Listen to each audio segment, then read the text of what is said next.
Salam Pancasila, salam penegakan hukum. Halo sahabat Rumah Pancasila, kembali lagi bersama kami di channel Rumah Pancasila, membahas isu-isu hukum dalam bingkai Pancasila. Kali ini Rumah Pancasila akan membahas video-video mengenai isu hukum yang masuk ke dalam DM sosial media kami. Jangan lupa untuk tetap like, share, dan subscribe channel kami, dan mari berbagi ilmu. Salam Pancasila.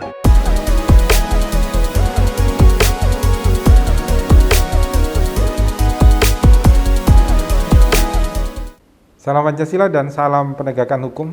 Ini sebenarnya ada beberapa kali ya saya di tag juga Rumah Pancasila tentang seorang ibu pendamping PKH yang terancam penjara seumur hidup ya. Di daerah mana ini? Kabupaten Malang. Ini masih dalam proses. Kemudian kita lihat ini dikirimkan ambil dari Instagramnya Viral Medsos TV. Kita lihat dulu komentar dari para netizen ini. Yang pertama Adi Noval ya. Juliali Batubara malah 11 tahun. Kemudian ada lagi dari Nopi Andi. Menteri yang triliunan cuma 11 tahun. Itu belum potong masa tahanan.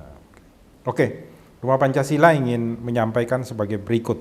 Pertama bahwa Pak Julian Batubara ini sebenarnya berdasarkan aturan perundang-undangan harusnya dijerat juga dengan pasal 2. Itu sudah dalam ulasan video Rumah Pancasila yang dahulu.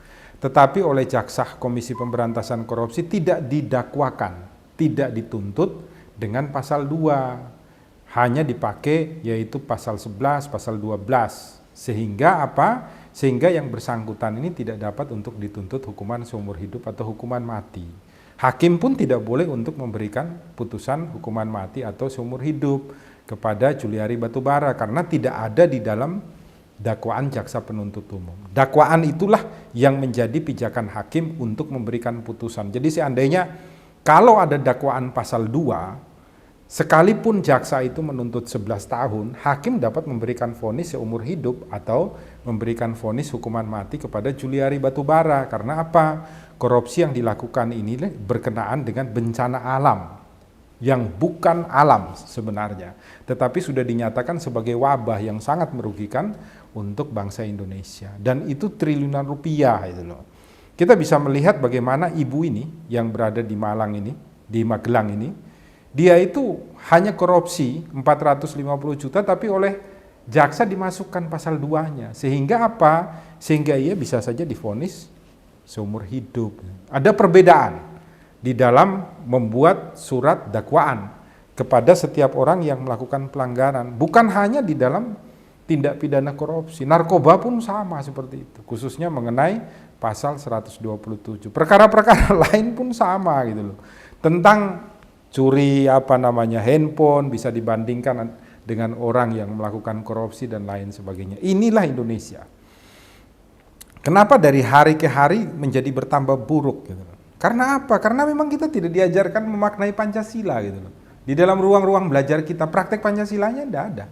Orang hanya diajarkan di dalam pendidikan untuk saling berlomba siapa yang paling pintar. Jadi kalau Anda dapat nilai 9 itu Anda pintar. Tidak peduli nilai 9 itu didapat dari hasil contek atau hasil bocoran jawaban dari guru dan lain sebagainya, tidak masalah. Yang penting Anda dapat nilai 9, Anda adalah orang yang paling pintar, orang yang paling cerdas.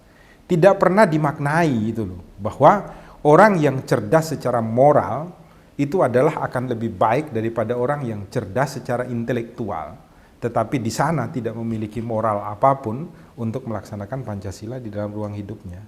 Dan yang kedua adalah abainya kita sebagai masyarakat untuk terus melakukan protes kepada siapa? Kepada aparatur penegak hukum. Khususnya siapa? Kalau dalam hal ini kita berbicara mengenai jaksa. Kita protes juga dengan mulut sampai berliur-liur dan berbusa-busa. Terjadi perbedaan mengenai dakwaan, terjadi perbedaan mengenai tuntutan. Tapi mereka semua diam gitu loh. Karena apa? Karena orang yang paling ada di dalam atasan negara ini tidak memberikan contoh dan teladan kepada mereka. Tidak menegur kepada mereka yang memiliki kompetensi untuk kemudian membuat aturan atau regulasi ke bawah. Jadi umpamanya begini saya contohkan. Presiden Negara Republik Indonesia kemudian memberitahukan Jaksa Agung, saya ini melihat banyak sekali ketimpangan-ketimpangan penegakan hukum di rumah Indonesia. Rakyat kecil divonis lebih banyak, orang yang kaya dan status sosialnya tinggi pelanggaran mereka kadang bisa bebas, hukumannya ringan dan lain sebagainya. Tolong Anda buatkan aturan gitu loh, sehingga apa? Sehingga tuntutannya itu benar-benar memberikan rasa keadilan kepada masyarakat paling kecil dan kepada mereka juga orang-orang yang kaya atau memiliki jabatan dan kedudukan.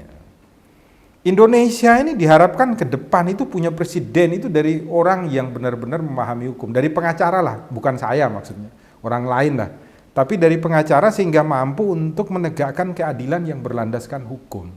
Karena kalau keadilan hukum itu sudah bisa dilaksanakan secara baik dengan moralitas Pancasila, maka apa yang akan terjadi? Keadilan sosial itu akan terwujud. Contohnya seperti ini. Maka marilah kita untuk melakukan protes terus-menerus, tetapi kita juga harus membuka ruang agar ke depan itu bagaimanapun Presiden Negara Republik Indonesia kalau bisa itu adalah dari orang hukum. Seperti Amerika sana, ada beberapa orang itu dari pengacara. Semoga ke depan Indonesia bisa menjadi lebih baik. Saya sendiri di dalam penegakan hukum di negara ini juga merasa kecewa karena ketika mengajukan beberapa permohonan gerasi yang dasar hukumnya jelas, bahkan Pancasilanya jelas, karena orang-orang tersebut itu dulunya sudah terlanjur mengajukan PK. PK kan tidak bisa diajukan 2 kali. Sedangkan gerasi ini dapat dipertimbangkan kembali oleh Presiden. Semuanya ditolak gitu loh. Sedangkan saya pernah membaca ada gerasi daripada seorang gembong narkotika itu justru dikabulkan. Sehingga ada pertanyaan besar ya. Bukan kepada Presidennya tetapi kepada orang-orang yang kebetulan membaca itu dan kemudian memberikan sebuah masukan-masukan kepada Presiden yang tidak tepat mengenai hukum. Maka Rumah Pancasila berharap tolonglah Pak Presiden masih jangka waktu 3 tahun ini Anda memerintah negara Republik Indonesia, Anda termasuk Presiden yang saya pilih, cobalah tunjuk agar orang-orang yang membaca berkas-berkas gerasi dan lain sebagainya di lingkup hukum itu adalah orang-orang yang benar-benar memiliki moralitas Pancasila. Sehingga mereka mampu memberikan masukan-masukan yang baik, sehingga Bapak itu selaku pemimpin kita di negara Republik Indonesia ini mampu untuk kemudian memberikan teguran-teguran dan masukan umpamanya kepada Jaksa Agung, kepada Kapolri, dan juga memberikan masukan-masukan kepada Ketua Mahkamah Agung, sehingga apa? Sehingga hukum yang nanti dilaksanakan di Indonesia benar-benar memberikan rasa keadilan kepada kita semua. Ini adalah ruang kita berdiskusi. Marilah kita berdiskusi bersama-sama untuk membuat Indonesia menjadi lebih baik. Salam Pancasila, salam penegakan hukum, selalu jaga kesehatan di rumah Indonesia. Sadar-sadarlah, hai penegak hukum. Ruang sidang bukan penyiksa kebenaran. Sadar-sadarlah, hai penegak hukum. Ruang sidang bukan pembunuh keadilan. Karena ruang sidang adalah untuk kebangkitan.